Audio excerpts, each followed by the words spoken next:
प्यारे बच्चों, सुप्रभात। आज हम कामचोर कहानी के विषय में चर्चा करेंगे। जीवन में सफलता के शिखर पर पहुंचने के लिए प्रत्येक व्यक्ति को अपने कार्य स्वयं करने चाहिए, क्योंकि स्वयं कार्य करने से कार्य कौशल बढ़ता है।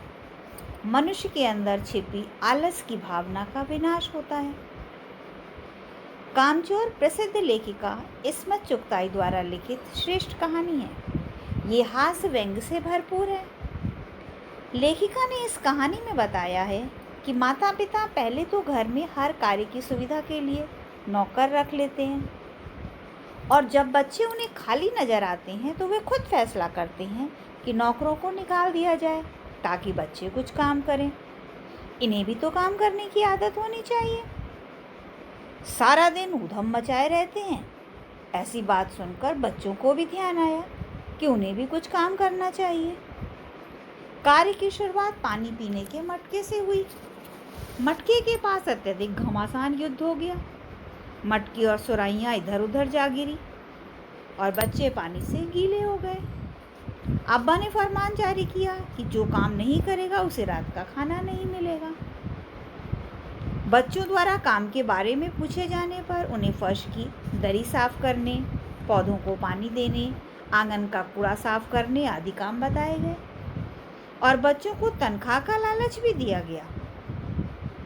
अम्मा ने पिताजी से बार बार याचना की ये काम बच्चों के बस के नहीं है, पर बच्चे तनख्वाह के लालच में काम पर टूट पड़े। वे दरी को झाड़ने लगे और लकड़ी से पीटने लगे, जिससे सारा घर धूल से भर गया और खांसते खांसते बुरा हाल हो गया। अब सबको आंगन से निकाला गया।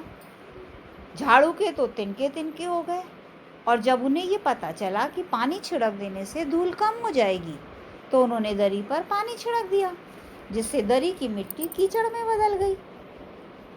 अब बच्चों को पौधों को पानी देने का ख्याल आया। घर के सारे बर्तन पानी देने में जुटा दिए।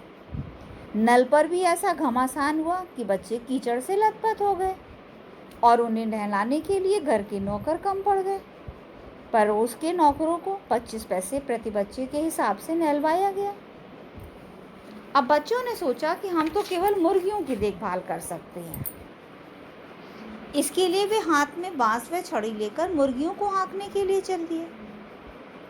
डर के मारे 2 मुर्गियां खीर के पतीले के ऊपर से निकल गई।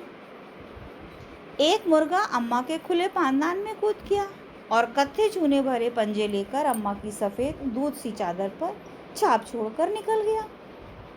एक मुर्गी दाल के पतीले पर गिरी। इसके बाद फिर बच्चे भेड़ों को दाना देने गए। सारे दिन की भूखी भेड़ें दाने की ओर ऐसे भागी कि उनका निकलना मुश्किल हो गया।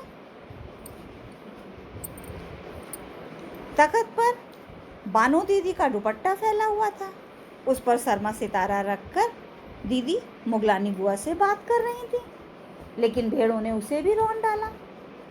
फिर भेड़ें सब्जी वाले की टोकरी पर टूट पड़ी। उसकी सारी सब्जी भेड़ों ने खा ली। अब उसके बाद बच्चों को दूध दूहने का विचार आया, पर भैंसें उनके काबू में नहीं आ रही थी। उन्होंने झूले की रस्सी उतारकर भैंस को पहले 2 पैरों को चाचा जी की चारपाई से बांध दिया, जिस पर चाचा जी सो रहे थे, और अगले पैरों को बांधने की कोशिश जारी थी। तभी भैंस चौकन्नी होकर चारपाई सहित भागी। भैंस के भागने से चारपाई पानी के ड्रम से टकराई। तब चारपाई पर सो रहे चाचा जी को असली बात समझ में आई। वे चारपाई की दोनों पाटियां पकड़कर बच्चों को खुली छूट देने वालों की बुराई करने लगे। अचानक बच्चों को भैंस के बच्चे को खोलने का ध्यान आया। बच्चे को देखकर भैंस ममतावश वहीं रुक गई। अब बच्चे गिलास कटोरियां उठाकर दूध दूहने के लिए दौड़े, पर किसी के हाथ कुछ न लगा। सारे घर में तूफान सा उठ खड़ा हुआ। सारे घर में मुर्गियां, भेड़ें, टूटे तसले, बाल्टियां, लोटे, कटोरे और बच्चे थे। फिर मुर्गियां बाग में भेजी गईं। सब्जी वाले का नुकसान पूरा किया गया। घर की ऐसी हालत देखकर माँ ने मायके जाने की धमकी दी।